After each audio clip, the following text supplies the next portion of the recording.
baseball 2016, what it meant to them. We're going to find out what these guys are going to do today. Starting on the far side, the MVP.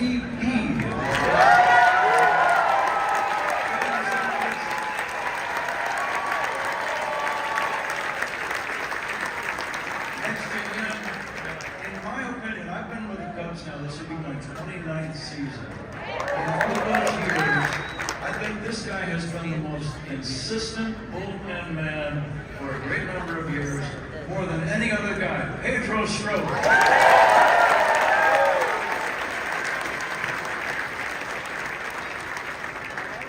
In the middle, the man who drove in the run that actually was the difference in Game 7.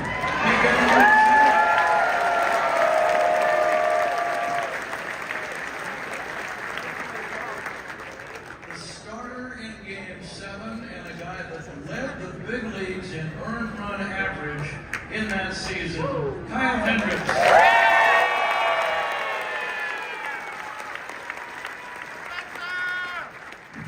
And a guy that got into 68 games out of the Cub bullpen, one of the unsung heroes of that team, Justin Grimm.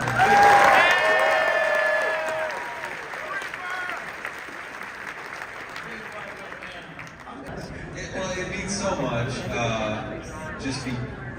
to be recognized. Obviously, it's such a team championship and a Cup Nation championship that I feel very honored that to kind of represent the Cubs in that way. From when that happened to now, and obviously that could have been a number of guys that series, and I got chosen for that, but it means a lot. It's something that now people recognize me for, and I get a chance to continue to try to promote some of the amazing things about that team. Kyle Hendricks, you were the starting pitcher in Game 7. You got 2 outs in the bottom of the 5th inning. The Cubs were leading 5-1. Now, Sam Holbrook was the home plate umpire. He's a good umpire. He missed a pitch that Kyle made that might have allowed him to go at least 5 and maybe even more than 5 innings. That's the way these things work. Again, umpires, they don't care who wins. They're making the calls the best that they can, but I think the replay pretty clearly showed that you had a hitter struck out, Carlos Santana, as I recall. And what would that have meant to you to maybe be able to pitch a little deeper into that game? Yeah, obviously it would have meant the world, but at the end of the day, the sole goal was to win. I knew going into that game starting that it was one pitch at a time. I mean, it could have been one inning, it could have been one batter, who knows. We had Lester, Arrieta, Lack, all these guys out in the bullpen, all these studs. I mean, we had the whole team behind us, so I knew the pressure wasn't as much as it could have been because I just had to go out there and do as much as I could. I was impressed by how calm base hit with a ground ball to the opposite field in left.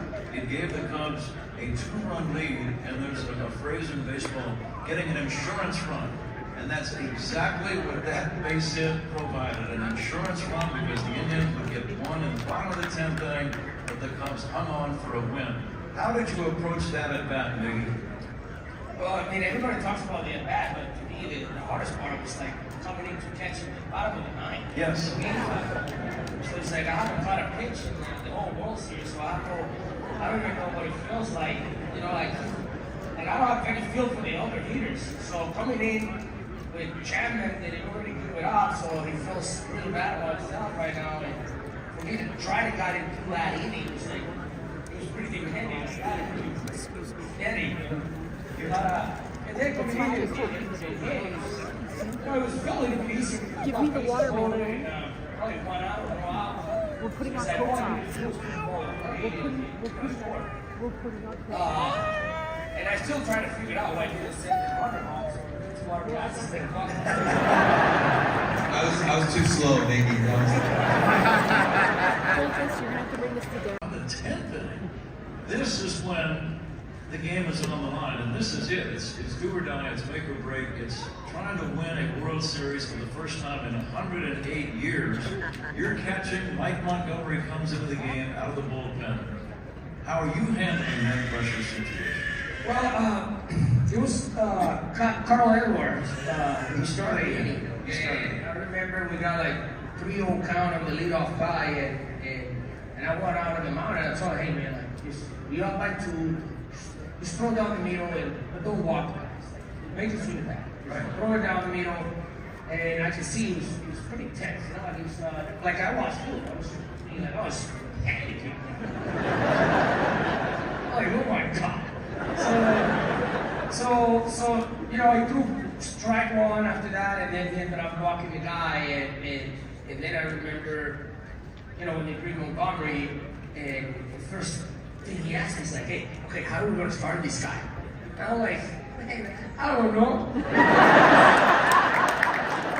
I don't even see a pitch yet. Let's warm up, let's see what you got, and then I figure it out. It's like, yeah, but I want to know, like, how are we gonna start it? I'm like, look, seriously, I don't even know who's hitting. I figured it out. Don't worry about it. I will figure it out. Okay. But it was like, he was that way. He was like, always like, he was acting too smart. But great guy. He had good stuff going that year too.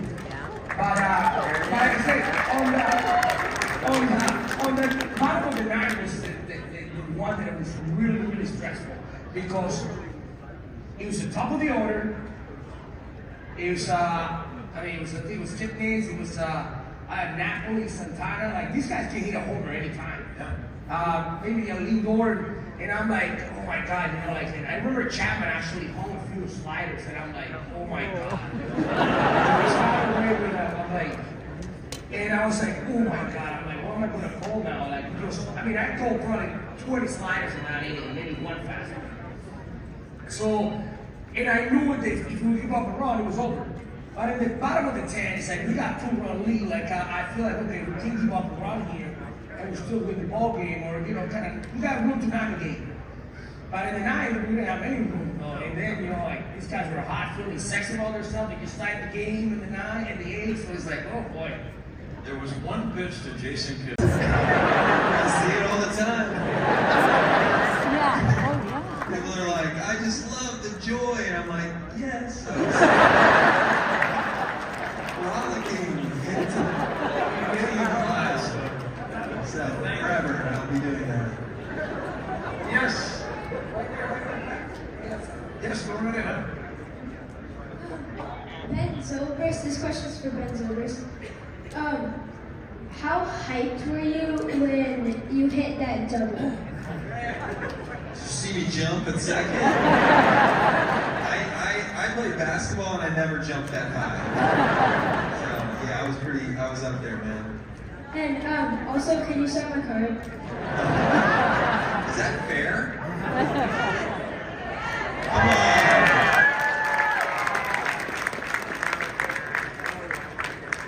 As we wait for the youngster to come on up, I was always impressed, and I want your teammates maybe to comment on this, how calm you look in those game-of-the-line situations, 8th inning, 9th inning, tie game, or maybe the Cubs are up by a run or down by a run.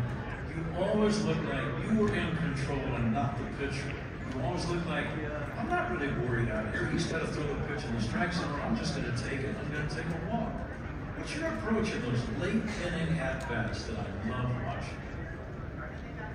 Just the ball. I mean, like, what are the seams of the ball doing, and what does my bat have to do? And how do I, that's the only thing I'm thinking about. Like, what, literally, if I can pick up the ball, see what the seams are doing. I mean, and I just wanted to make sure that I was super fine with the focus. And then everything else around it just kind of falls to the wayside.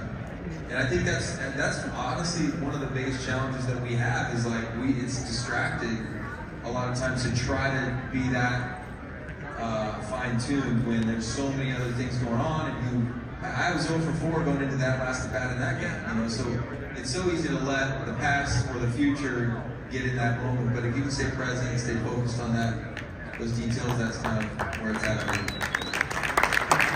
You teach that to somebody then, or is that something you've had your whole career and you just know how to handle those situations? No. I mean, I've failed a lot. There's a lot of failure that goes into those scenarios to where you know. I kind of knew how I was going to be distracted easily, and so I know all the rest of these guys are thinking the same thing before the game.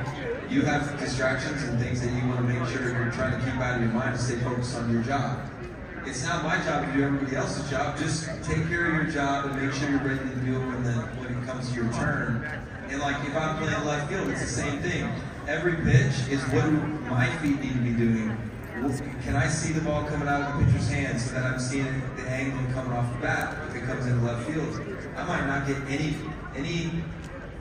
pitch that game hit in my direction, but I'm pretending like every pitch is coming in my direction, and that's kind of how we have to play the whole game, which is, it's hard to do. It's easy for your mind to go elsewhere, but I do think that was something I learned over time as I failed and lost attention and would have to bring it back.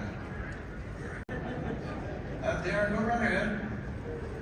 How many World Series did you win? Still one. Yeah. Bro. Over here, go right ahead. During the rain delay on Game 7, what did you do? I want to hear everybody else's perspective on this because this is beautiful. Yeah. They said, what did we do during the rain delay in Game 7? Well, I had a far walk from the bullpen, and I remember Rossi saying, "Hey, everyone in the weight room." And there was a nice little speech given by a few people, and go back to the clubhouse, grab a snack. Before you know it, we were back out. It was a quick one though. Yeah. Like that rain delay was a quick one. I was expecting a little bit, couple hours to chill out again. 3 in the morning. Oh my God. It was short. What do you remember about it, Strokey? I remember that I went in and I found Chapman. And you see the stuff that they put to cover the clubhouse. He was on there in his locker, sitting on the floor, his eyes watering. He was crying, just saying. He was crying. He was crying, and I went to give him the support. Hey, listen, this is nothing that is happened before, so it's just that we in a very important game. Hey, come up. We're gonna pick you up. We're gonna come after this, and we're gonna win this game.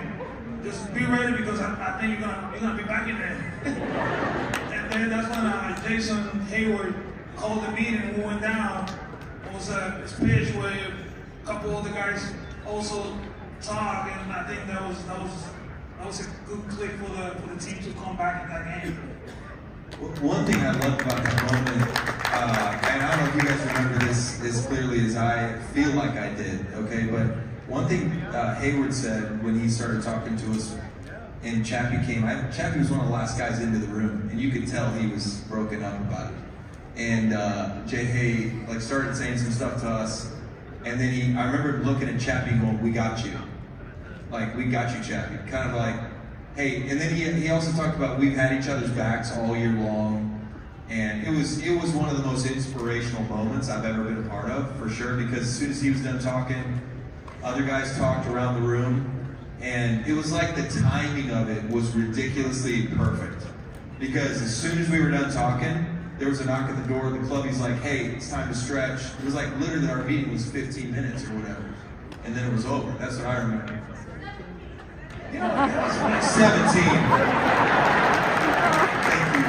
20 seconds. I do remember something also that Jason said. I never forgot about that when he said, "We're here because we're the best in the world, so let's show the world why we're the best."